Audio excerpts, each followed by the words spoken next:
Hello, Colts Nation, and what's up, No Horsing family? Welcome back to an episode of the No Horsing Around podcast.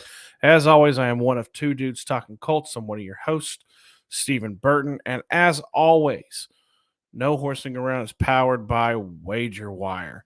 Wager Wire is a revolutionary sports betting app. Changes the game completely, you guys. You can get in and out of your future bets at all times. You can even bet. You can bet on things right up to the last moment when you're trying to look at the spreads. It's amazing. Make sure you go over, follow them on Twitter at WagerWire. You can also check out their Twitter Spaces. It's by fans, for fans. It's really, really cool. And then jump over to their website, wagerwire.com. Make sure you drop in your email address on the front page. Have access to this app when it comes out, which is very, very soon, you guys. It's going to be really, really cool.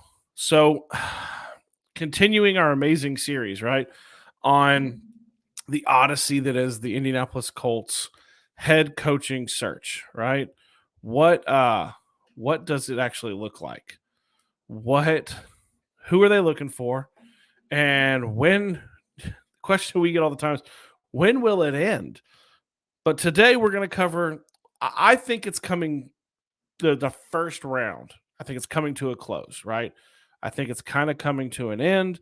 I think that they've requested who they're going to request at this point. You know, we're going into Thursday, and you cannot interview anybody after the divisional round is over unless their team is eliminated. So these candidates like Ken Dorsey, Leslie Frazier, Mike Kafka, Wink Martindale, who we're going to talk about at some point, they don't interview this weekend and they win, you're kind of SOL unless they lose, or you got to wait till the bye week before the Super Bowl. So today we're going to talk about Dan Quinn. They put in a request. We don't know when that interview is going to take place yet. We know he's not nearly as crammed for time as D'Amico is.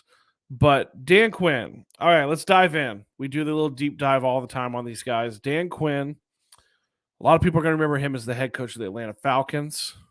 Had a decent record, decent enough, 43-42, basically 500.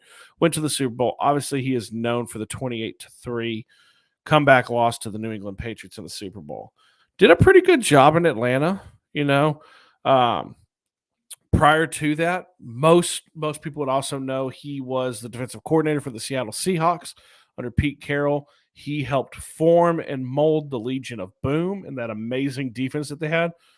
And you got to kind of go back in the way back a little bit and think about it. But he was a very high in demand coordinator at that time because of the Legion of Boom. Everybody wanted to interview him. He ended up going down to Atlanta with Matty Ice. Then jump back a little bit further. He was with Nick Saban when he was in Miami. He was also under Steve Mariucci. I think the fun fact people saw lately was that he was actually, I think, the D-line coach at Hofstra for another candidate, Raheem Morris, when Raheem Morris was actually in college. So he's a little on the older side, not nearly as old as Wink. He's 52. He's definitely got a lot of experience. He's a highly sought-after candidate, too, though. We know he's interviewing in Denver. And I believe Benjamin Albright said that it was him or Nathaniel Hackett last year. So they think very highly of Dan Quinn down there. And after he got fired in Atlanta, we know that he kind of ended up landing on his feet and going to Dallas as the defensive coordinator. And he's done really well there. He really has. He's helped mold Trayvon Diggs, who does get burned, but he's a ball hawk. He's helped with Micah Parsons.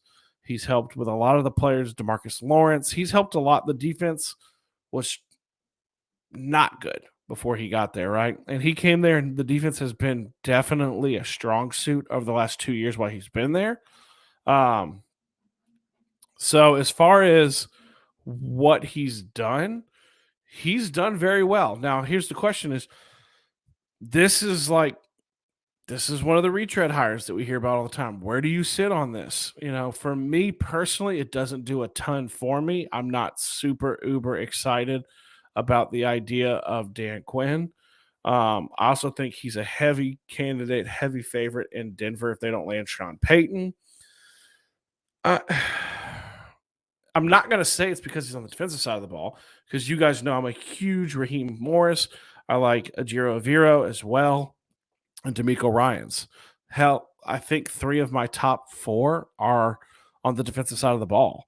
So it's not that. It's just something about, I don't know how I feel. He's not high up on my list. I think it's a good interview, but he wouldn't be someone that I would look for. I don't think he's going to I don't know. I don't know how to describe. I don't think he's going to snatch the attention of Irsay, obviously, and Ballard. I think it's a due diligence. I think it's a good interview.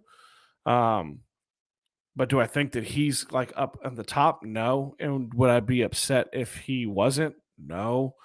But I want to get what you guys think. What do y'all think of this? What do you guys think of Dan Quinn, the Dallas Cowboys defensive coordinator, interviewing for the Indianapolis Colts, for our Indianapolis Colts? Do you like it? Do you hate it? Are you okay with it?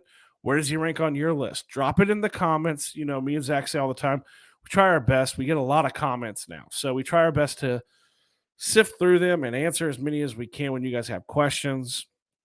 But I want to hear from you guys. I do. And like I said, as we kind of progress through this, we'll do a little bit more in depth maybe when we get to the second round of interviews, when who's coming back, which we think, I have a feeling you're looking at probably end of next week, middle of next week is when they're going to start really whittling this 11-person candidate, which we have it at 11 because we assume Jeff Saturday is still going to interview at some point. They're going to look to whittle this down, I think, to 4 to 5, and we'll have a much better idea then. But as always, you guys, I end these things the same way I always do. I love you. I know Zach loves you. Go Colts. Talk to you next time.